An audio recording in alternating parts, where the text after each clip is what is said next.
Hello friends, good morning. Welcome to my channel, welcome to my new another blog. আপনারা সকলেই কেমন আছেন? আমি খুব ভালো আছি। চলে এলাম আরও একটি নতুন ব্লগ নিয়ে আপনাদের সাথে শেয়ার করব বলে। বন্ধুরা, আজকে সকালটি খুবই সুন্দর একটি সকাল। আজকে হচ্ছে দোল পূর্ণিমা।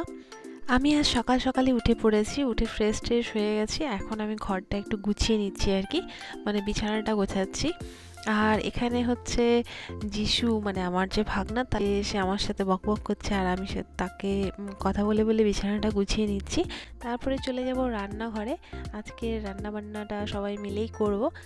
ঘর থেকে বেরিয়ে দেখি লিলিমণি এখনও ঘুম দিচ্ছে, ওঠেনি। তাকে একটু খোঁচাতে লাগলাম আর কি। আর আমি কিন্তু কুকুর বিড়াল খুবই ভালোবাসি। আমি দেখুন ফুলগুলো কত সুন্দর ফুটেছে, এগুলো সব আমার মা লাগিয়েছে।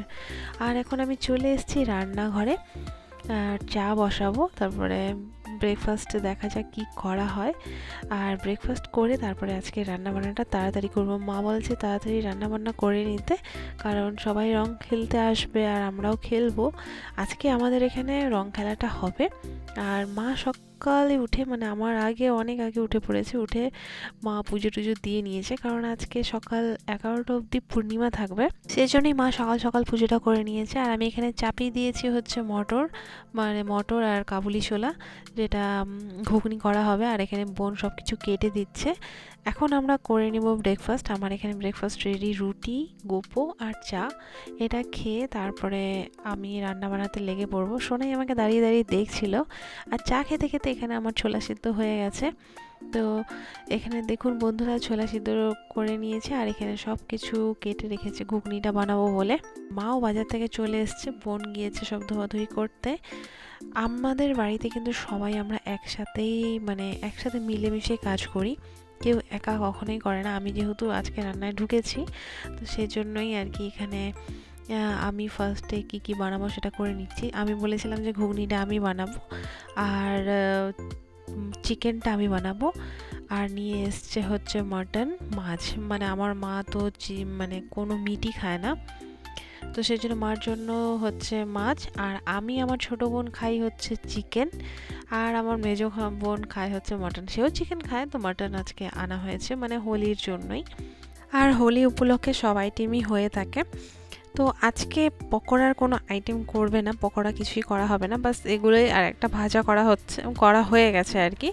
তো এখন বোন সব কিছু ধুয়ে আনলে পরে তারপরে রান্নাটা করব। এখানে আমার ঘুগনিটা রান্না হয়ে গেছে, আর এখানে ভাতটাও হয়ে এসেছে, মানে আমি ভাত চাপিয়েছিলাম। সোনাই ভাত খায় 10টার সময়, 10টা বাজেনি। তো আমি এখানে আমার প্রায় তাড়াতাড়ি রান্নাটা করে নিচ্ছি, কারণ আমাদের এখানে পাড়াতে সবাই হোলি খেলতে আসে, সবাই সবার বাড়িতে যায়, আমরাও যাই। সেই জন্যই আর কি আজকে তাড়াতাড়ি রান্নাটা সেরে ফেলছি। আর এক সাইডে আমি মশলাটাও বেটে নিচ্ছি আর রান্না করছি। বোন সব কিছু ধোয়াধুয়ি করে নিয়ে চলে এলে তারপরে মাংসটা বসাবো। আর আমার কিন্তু রান্না করতে খুবই ভালো লাগে, কিন্তু তাই বলে প্রত্যেক দিন রান্না করতে ভালো লাগে না। বাড়িতে থাকলে, মানে বাপের বাড়িতে থাকলে তো প্রত্যেক দিন রান্না করতে হয় না, ওই মা বোন সবাই মিলেই আমরা এক এক দিন করে নিই। আর খুব কমই করা হয় আর কি এখানে। তো আজকে আর কি লেগে পড়েছি যে আজকে আমি চিকেনটা বানাবো, কারণ আমার চিকেন ভালো লাগে আর কি রান্না করতে। আর এখানে সোনাই চলে এসছে আমাকে রং লাগাতে, মানে সে তো সেই সকাল থেকে অস্থির, রং খেলবে, কখন রং খেলবে। আর আজকে আমাদের এখানে একটু ঠান্ডা পড়েছে, মানে আজকে নয়, আমাদের এখানে প্রায় অনেক দিন ধরেই ঠান্ডা চলছে, এখনও ঠান্ডা যায়নি। মাঝখানে 1-2 দিন গরম দিয়েছিল, তারপরে আবার ঠান্ডা। আর আজকে এতই বাতাস দিচ্ছে যে ওকে সকাল সকাল যদি রং টং দিয়ে বের করে দিই তাহলে তার ঠান্ডা লেগে যাবে। এই জন্যই আর কি তাকে বলছি একটু পরে খেলতে, আর সে আর কোথায় মানবে, একদম খেলতে লেগে পড়েছে। আর এখন আমি এখানে আলুগুলো ভাজা করতে বসিয়ে দিয়েছি চিকেনের জন্য। আর এখানে আছে মাটন, ধোয়া হয়ে গেছে, চিকেনটাও ধোয়া হয়ে গেছে। আর মাছটা হচ্ছে মাই রান্না করবে, সেটা পরে। আমি এখানে আরও একটু মশলা বেটে নিব, তারপরে হচ্ছে চিকেনটা বসিয়ে দেবো। আর রান্না করতে করতে দেখুন সবাই চলে এসেছে। তারপরে আমরা সবাই একটু সবাইকে রং দিচ্ছিলাম, কাকিমাকে প্রণাম করলাম, তারাও আমাকে রং লাগিয়ে দিচ্ছে। আর আমি তারপরে একটু বাইরে চলে এসেছি, নাহলে ঘরের মধ্যে রং দিয়ে দেবো। আর এই দেখুন আমাকে তো যা ভূত করেছে। আর আরেকজন কি করলো, আমার মাথার মধ্যে ঢেলে দিয়েছে একদম। মানে আমি ভেবেছিলাম যে মাথায় রং দেবো না, মানে মাথায় আবির দিলে চুলগুলো খারাপ হয়ে যায়, কিন্তু কি বলবো, আর সেই একদম রং খেলায় তো আর কিছু বলা যায় না। তো রং টং দিয়ে তারপরে ভূত এখন আমি একটু ঘরে যাচ্ছি, তাদেরকে বসতে বললাম আর কিছু খেতে দেবো। চিকেনটা তো রান্না হয়নি, তো ঘুগনি আর হচ্ছে ঝুরি ভাজা, কাটা নিমকি আর এগুলোই আর কি খেতে দেওয়া হলো। তারা খাচ্ছে আর আমি একটু ভিডিও করে নিচ্ছি। আর দেখুন বোনের কি অবস্থায়, রং আবির টাবির দিয়ে একদম মানে সেও ভূত। তারপরে দুজনেই একটু ঝাড়াঝাড়ি করে আবার চলে এসেছি রান্নাঘরে। সে এখন মটনটা রান্না করবে আর আমার এখানে চিকেন কষা হচ্ছে। আমি একটু গরম মশলা আবার বেটে নিব। এখন চিকেনটা প্রায় হয়ে এসেছে। আর এগুলো করতে করতে তারপরে আবার চলে এসেছে আরও দুজন, মানে এরা হচ্ছে আমার বান্ধবীর ছেলে আর মেয়ে।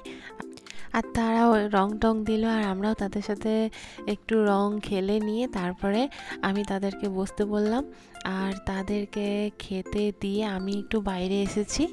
ততক্ষণে আমার চিকেনটা রান্না হয়ে গিয়েছিল। তাদেরকে চিকেন, ঘুগনি এগুলোই খেতে দিয়েছি আর বোন তো মাটনটা রান্না করছে। আর বাইরে এসে দেখি যে আকাশটা খুবই মেঘলা করেছে, একদম খারাপ।